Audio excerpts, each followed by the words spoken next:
Joining me now is the governor of Mississippi. It's Republican Tate Reeves. Mississippi's COVID caseload, by the way, is way down from its summer peak in late August, but cases there have also begun to bump up a bit again. So, Governor Reeves, welcome to Meet the Press. And I know, for what it's worth, we invited you to talk about the Mississippi abortion case, and I do want to get to that. But let me start with COVID. You let your state of emergency expire on COVID last Saturday. Given the news of the last week, do you have a metric in mind in your own head and when you might reinstitute that state of emergency? Well, Chuck, thanks for having me on this morning. I really do appreciate it. I hope you did have a happy Thanksgiving as well. We're certainly monitoring this new variant. We don't have all the data that we need to make decisions at this time. Obviously, as Dr. Fauci was very clear and pointed out correctly, our cases are down significantly. We're at a 7-day moving average of about 235 cases. That's down over 90% from where we were in mid to late summer. You look at total hospitalizations in Mississippi, we have 175 Mississippians in hospital beds. We have only 59 Mississippians, and this is a state of 3 million, only 59 Mississippians in ICU beds. We have 28 Mississippians on the ventilator today. So our case numbers are way down. Our vaccination numbers continue to rise. We have 1.6 million Mississippians that have been vaccinated. That's not enough, but in talking to our state health officers, we believe that somewhere between 80 to 85% of Mississippians have some level of immunity, either natural immunity or immunity from having taken the shots. And I think one of the things that we've all got to start thinking about is the booster shots and encouraging, not mandating, but encouraging our fellow Mississippians to get vaccinated. All right, do you accept the idea, though, that the campaigns like yourself and other Republican governors have had against vaccine mandates have sent the wrong message about getting the vaccine? I actually believe that the president's decision to try to mandate vaccines, a decision that, by the way, flies in the face of what he said throughout the campaign, and that's one of the reasons his poll numbers are so low, is because he ran for office saying one thing and then he's decided to govern in a different way. But I actually think those mandates actually are hardening those individuals who are not interested in getting vaccinated. If you go around our state and you talk to those individuals that have not gotten vaccinated, in large measure, a lot of them have gotten the virus, and so they believe they have some natural immunity, and they were thinking about getting vaccinated as they got beyond the 90 days or got beyond the 180 days. But the president's insistence on mandating them have hardened them against the vaccine. So I actually think it's the president's policies that have made it more difficult in rural states like Mississippi to get more and more people vaccinated. But we have continued to see an uptick in the numbers, as I mentioned earlier, over 1.6 million vaccinations, fully vaccinated Mississippians. And we're doing about 50,000 vaccines a week. And so we want to continue on that trend. I'm going to continue to encourage it. The only thing I know to do, I've encouraged vaccines from the beginning. I actually took my shots on Facebook Live, and I don't like shots very much, Chuck, right. But that was my way in which of telling the people of Mississippi that I think this is the best way for you to protect yourselves, but I also believe in individual liberties, and I believe in freedoms, and I believe individuals can make their own decision what's best for them after they talk to their physician. So let me switch gears here. Speaking of some individual freedom that I think people might have a difference of opinion on, this week the Supreme Court's going to hear some oral arguments in the case involving a Mississippi law that would ban all abortions after 15 weeks of pregnancy. Do you hope that the Supreme Court makes this law legal within the framework of Roe v. Wade or overturns Roe v. Wade completely? I know your views on Roe v. Wade. You'd like to see it overturned, or you believe it was wrongly decided. Do you think it needs to be overturned for this law to be enacted, or do you think they can redefine Roe v. Wade to allow this law to be enacted? Well, that's a complicated question, but clearly I think that this law can be enacted within a changing confinement of Roe v. Wade, but I also believe that Roe v. Wade was wrongly decided. I believe in a simple reading of the United States Constitution that when Roe was decided in 1973, there is no fundamental right in our United States Constitution to an abortion.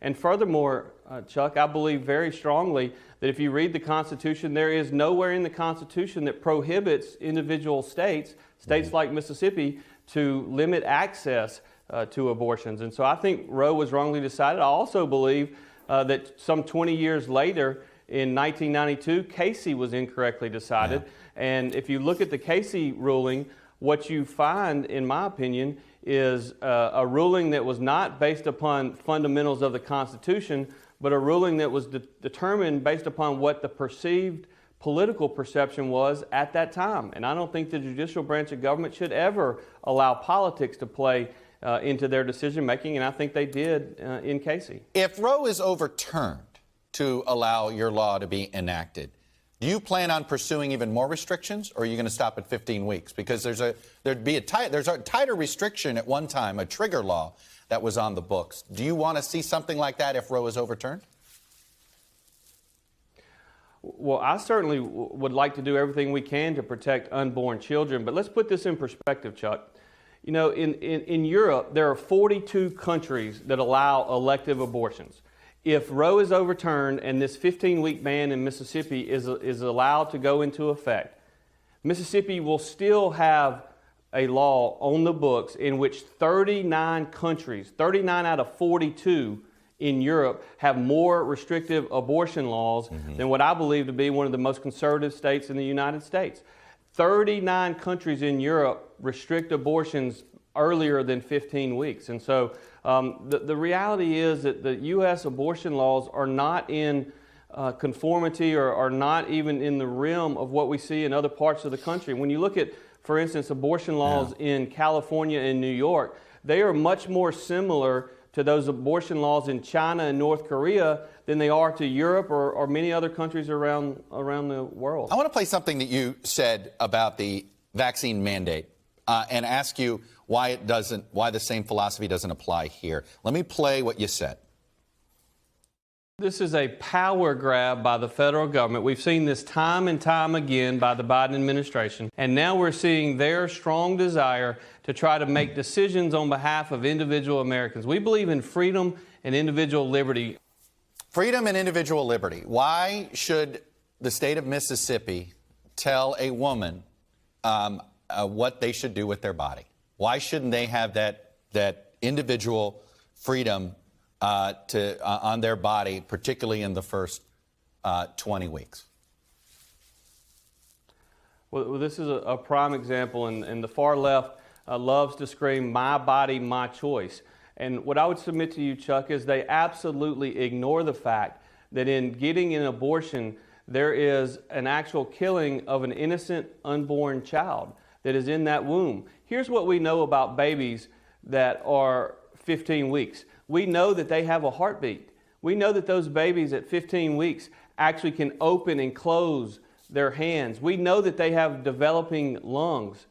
And we know that those babies at 15 weeks can feel pain. And so when you talk, the difference between vaccine mandates and abortions is vaccines allow you to protect yourself.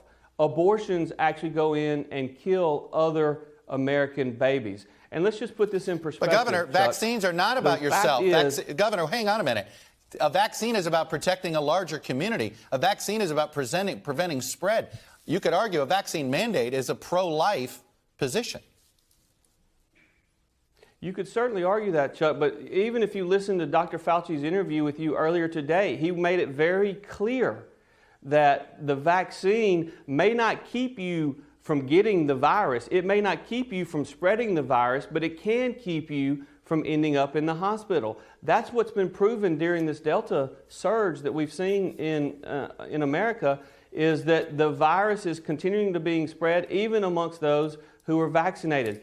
Conversely, when you're talking about the pro-life position of protecting unborn babies, let's put it also in perspective. The fact is that during this very horrible and challenging time since I was sworn into office in January of 2020, Chuck, we've had 800,000 American lives lost because of COVID. And my heart aches for every single one of those individuals that has died because of COVID. And over 10,000 Mississippians. My heart breaks for every single one of them. But since Roe was enacted, 62 million American babies have been aborted and have therefore been killed. And that's why I think it's very important that people like myself and others across this country stand up for those unborn children because they don't have the ability to stand up for themselves. Governor Tate Reeves, Republican of Mississippi, I appreciate you coming on and sharing your perspective with us, sir. Thanks very much. Thank you, Chuck. Thanks for watching our YouTube channel. Follow today's top stories and breaking news by downloading the NBC News app.